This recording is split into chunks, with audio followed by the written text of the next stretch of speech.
بسم اللہ الرحمن الرحیم۔ آج کا ہمارا سبق ہے ہدایۃ النحو 42 نمبر سبق ہے وَكَذَلِكَ فِي الْمُؤَنَّثِ الْغَيْرِ الْحَقِيقِيِّ۔ وَكَذَلِكَ فِي الْمُؤَنَّثِ الْغَيْرِ الْحَقِيقِيِّ۔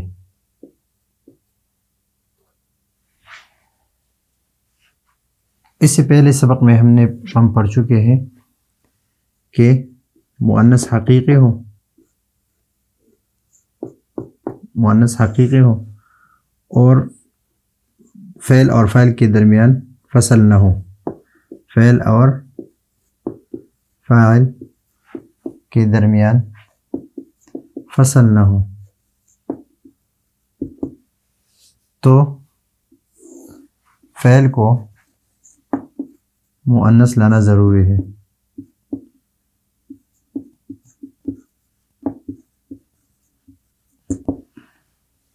لیکن اگر فعل اور فاعل کے درمیان فصل ہو، فعل اور مؤنث حقیقی ہو لیکن فعل اور فاعل کے درمیان کیا ہو؟ فصل ہو، تو پھر آپ کو اختیار ہے کہ آپ مذکر لائے، فعل کو مذکر لائے، فعل کو مؤنث لائے۔ مثلا ضربت اليوم ہند، ابھی یہ فعل ہے، یہ فاعل ہے اور یہ اس کے درمیان یہ فاصل ہے، آپ نے اس کے درمیان فاصل لایا تو پھر اس فعل کو آپ مذکر بھی لا سکتے ہیں ضربہ، اور اس طرح مؤنث بھی لا سکتے ہیں، یعنی مذکر اور مؤنث دونوں میں آپ کو اختیار ہے، یعنی دونوں جائز ہے، آپ فعل کو مذکر بھی لا سکتے ہیں اور مؤنث بھی لا سکتے ہیں۔ تو اس وجہ سے کہتے ہیں وَكَذَلِكَ فِي الْمُؤَنَّثِ الْغَيْرِ الْحَقِيقِيِّ، اور اسی طرح مؤنث غیر حقیقی میں بھی آپ کو اختیار ہے کہ آپ فعل کو مؤنث، یہ فاعل کیا ہو؟ فاعل مؤنث ہے لیکن اس کے مقابلے میں کوئی نر نہیں ہے، حیوانات میں سے کوئی نر اس کے مقابلے میں نہیں ہے، تو یہ مؤنث ہے لیکن مؤنث غیر حقیقی ہے۔ فاعل کیا ہے؟ مؤنث غیر حقیقی ہے، چاہے اس کے درمیان فصل ہو یا نہ ہو۔ اس کے لیے آپ طلعت الشمس، آتش شمس بھی پڑھ سکتے ہیں اور طلع الشمس بھی پڑھ سکتے ہیں، طلع الشمس بھی پڑھ سکتے ہیں، یعنی جب فاعل مؤنث غیر حقیقی ہو، فاعل کیا ہو؟ مؤنث غیر حقیقی ہو، چاہے اس کے درمیان جس طرح یہاں پر فصل ہے تو اس وجہ سے آپ فعل کو مذکر مؤنث لانا آپ کو اختیار ہے اور دونوں جائز ہے۔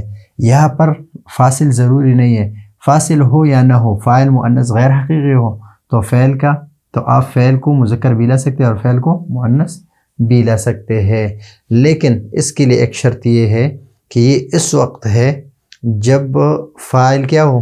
اس میں ظاہر ہو۔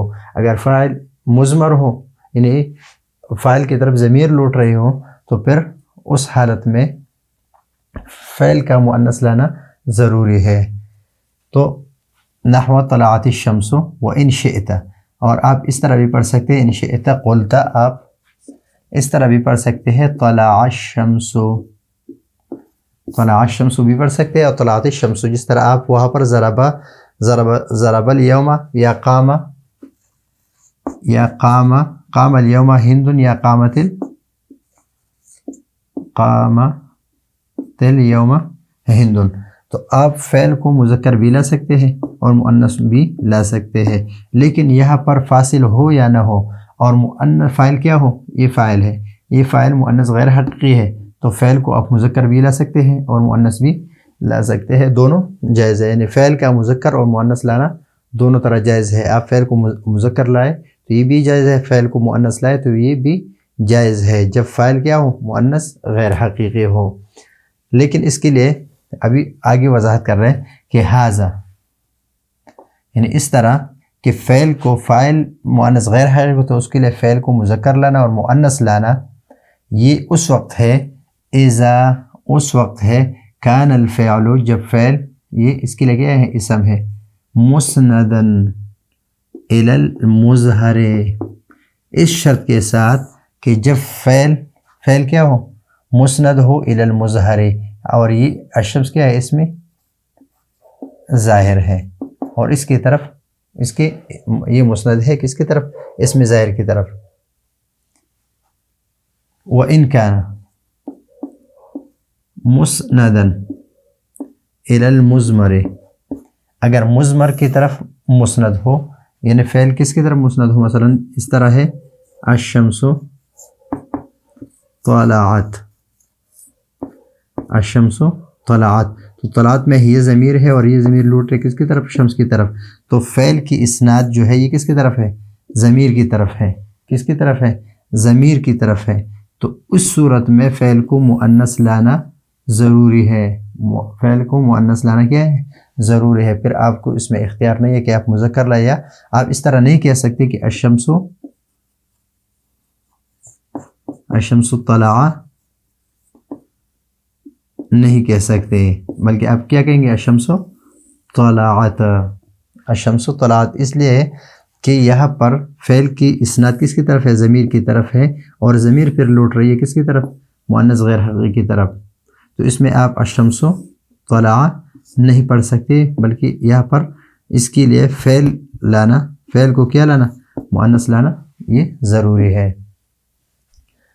ھذا یعنی فعل کو مذکر اور مؤنث لانا یہ اس وقت ہے جب فعل کی اسناد کس کی طرف ہو؟ فعل کی اسناد اسم ظاہر کی طرف ہو، فعل کی اسناد اسم ظاہر کی طرف ہو۔ وَإِن كَانَ مُسْنَدًا إِلَى الْمُضْمَرِ، اگر فعل مسندن ان کانا ہوا، یعنی هو الفعل، فعل کی نسبت کس کی طرف ہو؟ إِلَى الْمُضْمَر، ضمیر کی طرف ہو، جس طرح یہاں پر طلعت میں فعل کی اسناد کس کی طرف ہے؟ یہ ضمیر اس میں جو پوشیدہ ہے اس کی طرف ہے۔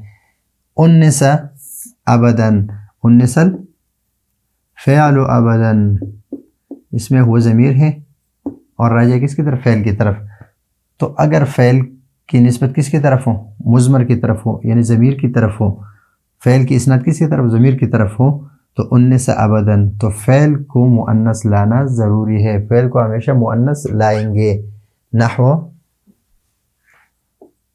الشمس طلعت، الشمس طلعت، تو اس میں آپ اس طرح الشمس طلع نہیں پڑھ سکتے۔ تو آج کا ہمارا سبق خلاصہ یہ ہے کہ وَكَذَلِكَ فِي الْمُؤَنَّثِ الْغَيْرِ الْحَقِيقِيِّ، اور جس طرح مؤنث حقیقی کے درمیان یعنی فعل اور فاعل کے درمیان فصل آ گیا، تو آپ نے مذکر اور مؤنث پڑھنا دونوں طرح جائز ہے، کہ آپ اس کے لیے فعل کو مذکر لائے، فعل کو مؤنث لائے۔ تو اسی طرح مؤنث غیر حقیقی میں بھی ہے کہ مؤنث غیر حقیقی کے لیے جو فعل ہے آپ اس کے لیے فعل مذکر بھی لے سکتے ہیں اور مؤنث بھی لا سکتے ہیں، دونوں طرح جائز ہے۔ تو آپ اس طرح بھی پڑھ سکتے ہیں کہ طلعت الشمس، اور اس طرح بھی پڑھ سکتے ہیں کہ طلع الشمس، لیکن یہ اس وقت ہے جب فعل کی اسناد اسم ظاہر کی طرف ہو۔ اگر فعل کی اسناد اسم ظاہر کی طرف نہ ہو، فعل کی اسناد ضمیر کی طرف ہو، تو پھر آپ کے لیے فعل کو مؤنث لانا یہ واجب ہے اور ضروری ہے۔ نحو الشمس طلعت۔ تو یہ ہے آج کا ہمارا سبق۔ اگلے سبق کے لیے اجازت چاہتے ہیں۔ اللہ حافظ۔